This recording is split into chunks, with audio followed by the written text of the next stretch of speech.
kembali ketemu dengan Bunda Mayang Sari yang hari ini kita khusus untuk membedah lebih dalam lagi terkait dengan banker, Bunda. Mohon penjelasannya, Bunda. Banker itu apa sih yang ada di Indonesia terkait dengan harta NKRI ini?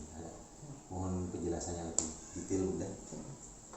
Yang dikatakan banker itu sudah jelas tempat atau sesuatu di mana di situ disimpan atau tersimpan harta, benda, dan lain-lain yang disebut aset. Macam-macam banker itu pun juga masing-masing.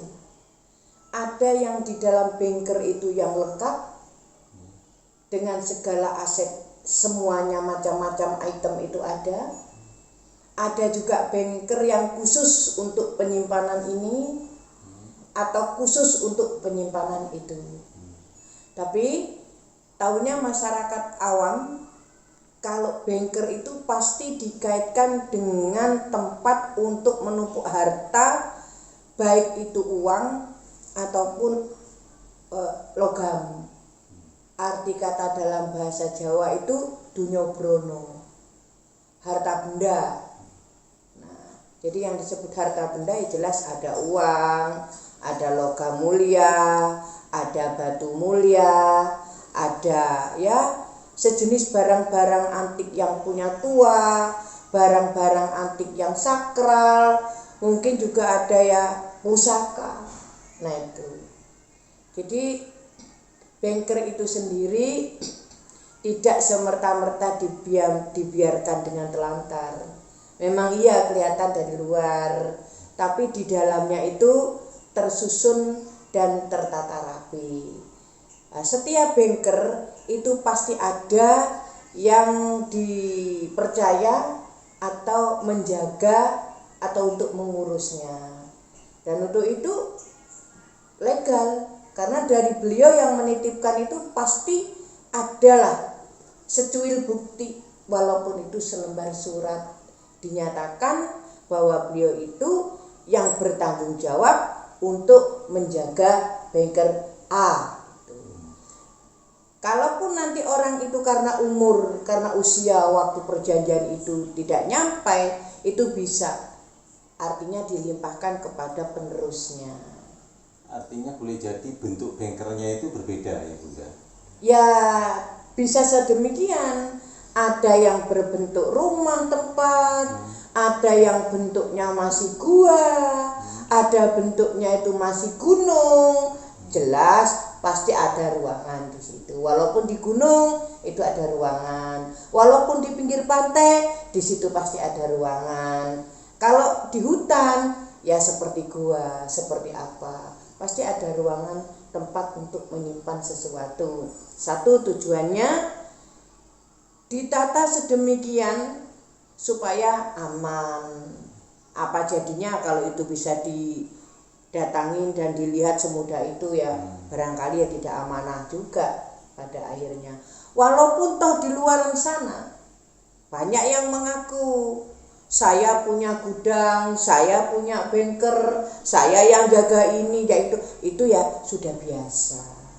Artinya ada untungnya juga dengan adanya pengakuan mereka. Gitu. Jadi yang ada, yang mestinya dijaga itu terselamatkan. Karena ini tidak akan diabaikan, orang fokus kepada pembicaraan orang tadi. Lah orang itu pasti dikejar karena dipercaya. Dia pegang sekian, dia cerita pegang ini sekian, biarlah, itu bagus. Yang asli selamat, yang sebenar-benarnya ini aman, memang dibiarkan.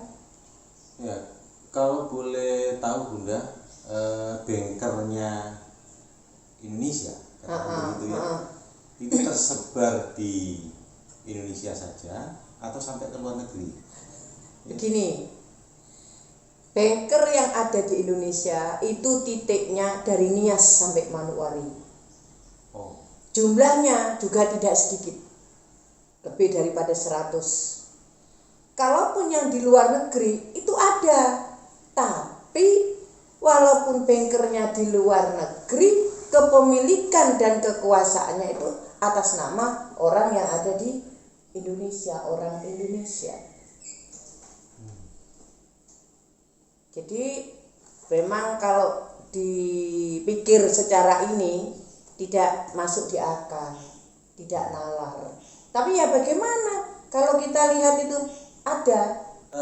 Boleh tanya Bunda lebih dikerucutkan lagi Bunda, untuk yang di daerah ini skup Indonesia misalnya, untuk daerah Jawa Timur itu tersebar di beberapa titik, di Besuki itu Karesidenan Besuki itu berapa titik Bunda?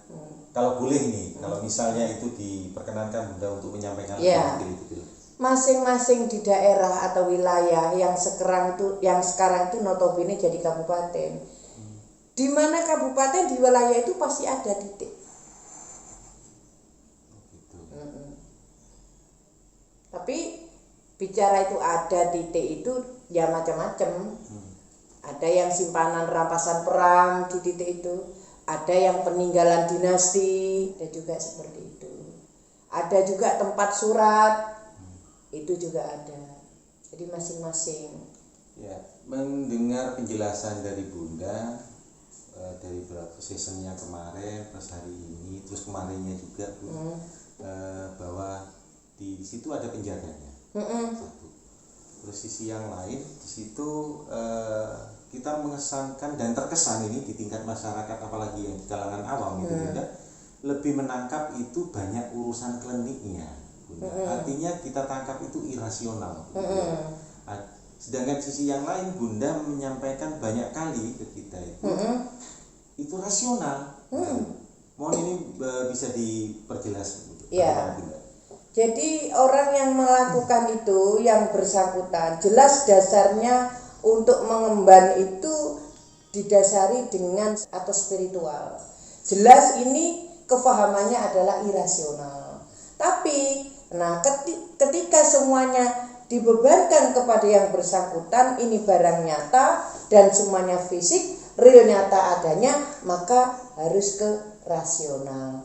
Jadi dijadikan rasional kembali itu mungkin kalau sudah waktu dibutuhkan. Tapi mereka berlaku seperti seakan-akan irasional, tidak nyata. Karena itu sistem untuk bertahan dan melindungi. Dari melindungi diri juga melindungi apa yang sedang dibebankan tadi, tanggung jawab gitu.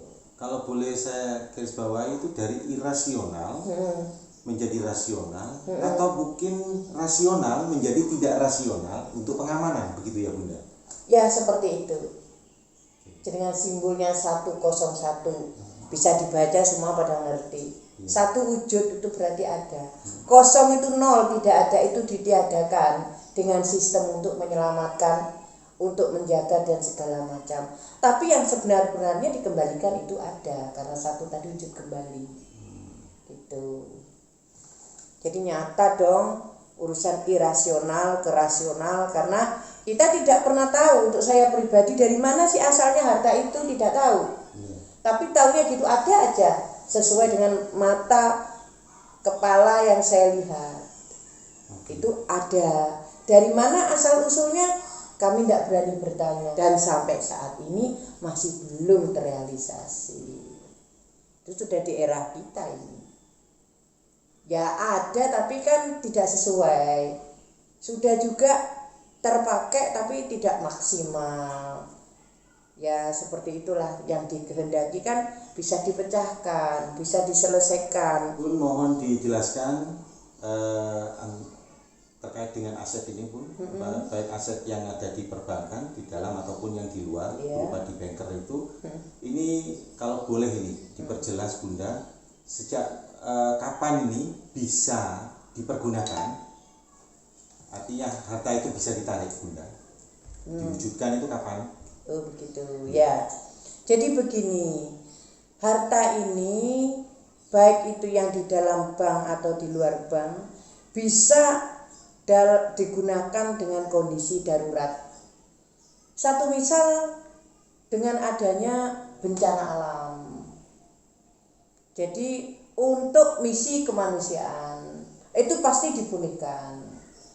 Baik itu yang di dalam ataupun yang di luar bank.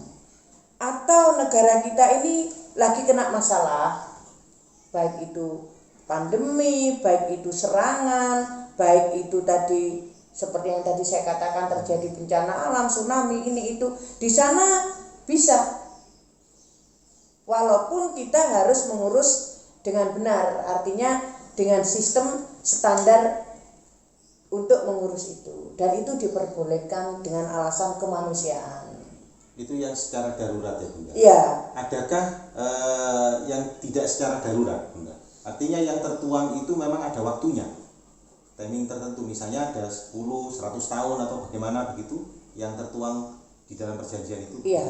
Artinya kita bisa gunakan walaupun di luar daripada perjanjian, itu yang dimaksud. Contoh, sekarang ini kita tidak usah mengacu kepada waktu yang sudah ditentukan, tapi Indonesia membutuhkan, gitu. Entah itu untuk infrastruktur, entah sekarang Indonesia itu mengatasi krisis karena dampak krisis global dan segala macam. Itu bisa sebetulnya. Hanya karena permasalahannya ini tidak ketemu saja. Kembali kepada masalah pengurusannya tiga pilar tadi. Kalau 3 pilar ini oke, ke atasnya itu mudah karena sudah ada. Termasuk direktur daripada UBS juga akan ikut serta dalam pengurusan ini. Ini kembali ke goodwill ya Bunda. Bunda tadi sempat Bunda menjelaskan di setiap banker itu ada penjaganya yang bertanggung jawab. Nah, penjaga itu sendiri Bunda menyampaikan itu ada pengangkatan secara resmi. Resminya ini resmi dari siapa Bunda? Dari beliau yang menitipkan, yang sudah kita kenal. Artinya negara? Presiden. Presiden yang saat itu aktif atau presiden yang pertama? Presiden pertama pendiri negara Republik Indonesia ini. Karena beliau yang menerima pelimpahan hak seluruh Nusantara kepada beliau, baik itu dari dinasti, baik juga dari rampasan perang, trustee, itu semua ke beliau. Oke.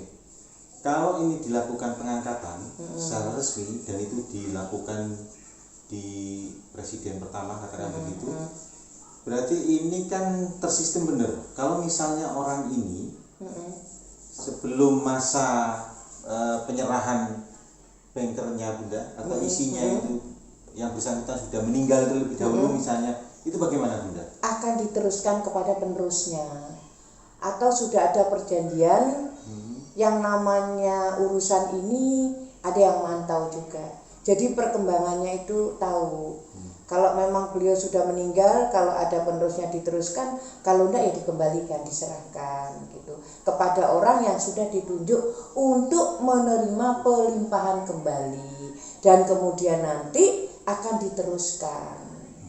Tapi yang jelas nanti hitung-hitungannya itu terhitung dari awal itu dimandatkan sampai nanti urusan aset ini terbuka. Oke.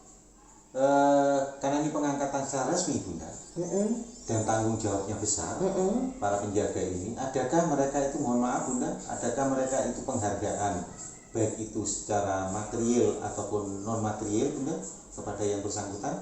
Ya ada.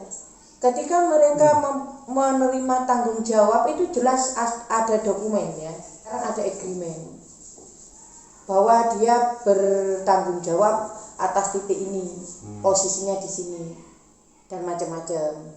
Kemudian kalau dikatakan nanti apa-apa, kita kembali lagi kepada perjanjiannya dengan kesepakatan dulu. Yang jelas orang itu sebelum mempunyai tanggung jawab, mereka itu bukan orang biasa, sudah punya bintang semua lah ibaratnya. Dengan dasar dia itu seperti itu, maka mungkin dikasih kepercayaan. Dulunya mungkin dia itu ada legalitas, tapi karena urusan ini legalitas dihapus untuk sementara. Jadi hitung-hitungannya mereka untuk saat ini tidak menerima gaji atau upah, tapi di dalam perjanjian tersebut mereka berhak mendapatkan, kalau benar dijalankan sampai batas waktu yang sudah ditentukan, Mereka berhak atas 2,5% kali isi yang ada di dalam banker yang dijaga tadi, sampai nanti itu urusan sudah terselesaikan. Itu sudah pakem.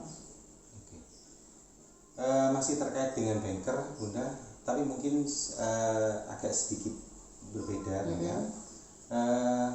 Ini kan harta amanah ini kan khusus untuk negara, khusus untuk rakyat Indonesia, katakan begitu, untuk kesejahteraan begitu ya. Satu misal, ini pertanyaan yang sering dilontarkan oleh masyarakat kecil, Bunda, lebih-lebih yang saat ini dalam kondisi yang seperti ini, katakan begitu. Kalau misalnya di lingkungan masyarakat kecil itu ya menderita begitu, atau juga walaupun tidak menderita ada kepentingan untuk hal-hal yang sifatnya sosial, mungkin bisakah ini Bunda, bisakah yang di banker itu, harta yang di banker itu dikeluarkan? Sebetulnya kalau dari sifat itu harta benda sendiri itu kan memang diperuntukkan untuk rakyat ya, untuk masyarakat, untuk bangsa, untuk negara. Tapi yang tidak semudah itu untuk diperlakukan seperti itu, karena semuanya itu ada aturan. Jadi harus mengikuti aturan. Kembali lagi, karena kalau urusan ini pribadi tidak akan bisa. Karena semuanya walaupun itu harta benda yang notabene kuno apa ini itu tetap membutuhkan sistem, membutuhkan aturan sesuai dengan hukum yang berlaku, sesuai dengan standar yang diperlukan daripada penyelesaian barang itu sendiri. Jadi kalau itu terselesaikan dengan benar, kenapa tidak?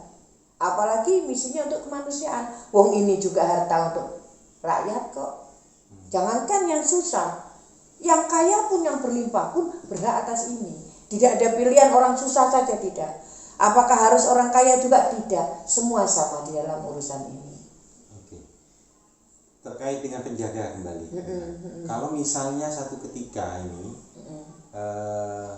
harta yang di dalam itu hilang atau misalnya kurang begitu, dengan berbagai macam sebab begitu, itu apakah ada sanksi bagi penjaganya itu? Jelas ada, sesuai dengan kesepakatan awal. Kutitipkan harta ini kepadamu. Jangan hilang, jangan berkurang, jangan juga rusak. Ketika ini terjadi, nah akan mendapatkan risiko. Yang kata bahasa kerennya sekarang umum kena dam. Karena tidak seperti itu. Mereka dititipi bukan untuk menyelesaikan, untuk menjaga sampai nanti pada waktunya yang sudah ditentukan. Kata orang saneponya jongko wis tineko. Jangka waktunya sudah tiba, saatnya sudah datang. Maka dijawablah jongko wis tineko, monggo den jangkani, ayo dikerjakan dengan benar. Ya syaratnya itu tadi. Karena waktu titipnya ini tak titipno selesaino ya tidak. Sebatas dia menjaga, mengamankan sampai ini terselesaikan. Siapa yang menyelesaikan? Beliau sudah siapkan orangnya. Pasti itu. Dan apabila ada yang kurang, rusak, berarti ini kesalahan. Berarti rusak amanat ini dong. Nah itu pasti kena hukum, kena resiko, atau kena dam karena kesalahan tadi. Kalau misalnya disengaja, Bunda, disengaja, oke, itu impeachment boleh, begitu ya. Makanya kita tanya ini soalnya masih banyak hal-hal yang aneh-aneh itu. Kalau misalnya tidak disengaja, hilang atau kurang, itu bagaimana? Bukan kesalahan yang jaga. Oh begitu ya. Sudah diketahui. Sudah tahu. Kalau sekarang itu jelas, lek kata orang kuno kocok benggolo, lek kata ilmu sekarang CCTV, orang sudah tahu. Kesalahan itu jatuhnya di mana. Asal tidak tanam dia tidak akan panen, seperti itu. Oke. Artinya berkait dengan ini Bunda, berarti mohon maaf orang-orang yang lagi bermain dengan klinik-klinik itu memburu harta karun katakan begitu, di gua atau di mana saja itu boleh jadi itu salah ya Bunda, atau boleh jadi ini mengambil dari bagian itu. Iya. Ya sangat salah. Dan perlu kita tegaskan ya, orang yang mengaku dengan perburuan ini hampir 75% tidak benar. Karena tidak mungkin dong orang yang bersangkutan itu akan mencari dan kemudian mengakui, tidak. Karena untuk ini, tugas ini, berani mati, tinggalkan nama dan badan, tapi tetap tugasnya itu tetap tidak berubah, tidak dirusak, janji setia.